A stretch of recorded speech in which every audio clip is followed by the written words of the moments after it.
response ng whole team niyo para makabalik sa semis din? Oh, I'm very, very happy and proud sa lahat ng teammates ko. Hindi lang dito sa game na to, but during practices, talagang binibigay na namin lahat para ready and prepared talaga kami in today's game. So, yun, nakaka-proud, everyone stepped up. And actually, for me, one thing na nakaka-proud, talagang in-accept namin lahat kung ano yung trabaho, roles na ibibigay sa amin para pagdating ngayon, nakahanda lahat. Ayun, sunod-sunod din yung maganda mong games Wow. nung mga last games pa. Siguro ano lang yung nagiging mentality mo papunta sa bawat game na yun? Halos every game kasi do or die ata yung game. So siguro mentality ko coming into every match is to give my all talaga. There's nothing to lose na eh.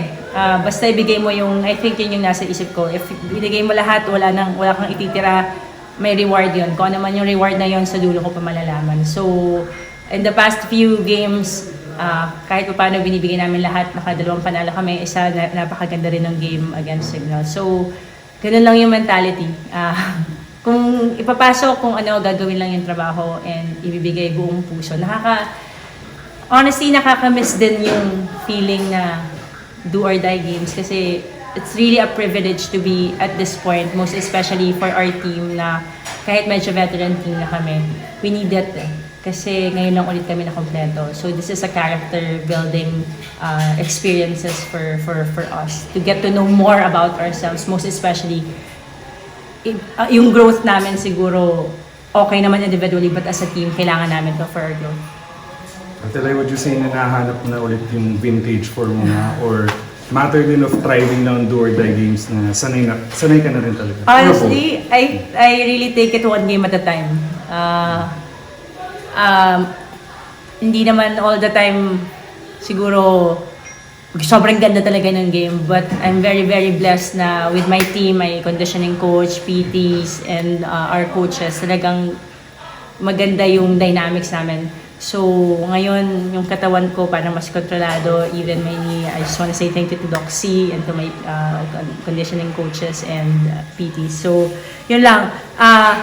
After one game naman, another game, iba na namang story. So, I just really take it one game. So, I would say, I'm just very happy na lahat kami healthy. I'm also healthy and hopefully, tuloy-tuloy yung maging healthy kaming lahat.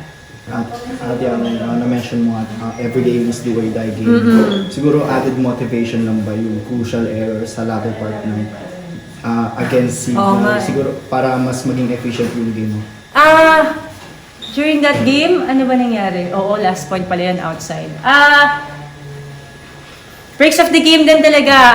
Yung mga ganong pagkakataon, sabi ko nga kahit veterans na kami, kahit medyo matagal na kami laro, may point din talaga na siguro magkakamali ka, but it's really kung paano ka babangon. And yung teammates naman namin and coaches namin, grabe yung trust sa amin. So, sino kami para hindi mag-trust? So, ganun lang. Laban lang ulit. Sabi nila, kailangan mo mas mabilis kang maka-move on sa volleyball. So, after that, ano yung mas better na pwedeng gawin para sa team. So, hopefully, nakabawi talaga sila. Marin nga, pagpasok naman kayo, sanay na kayo sa semis, nakalaban nyo na yung Signal, PLDT. Lahat nga sila.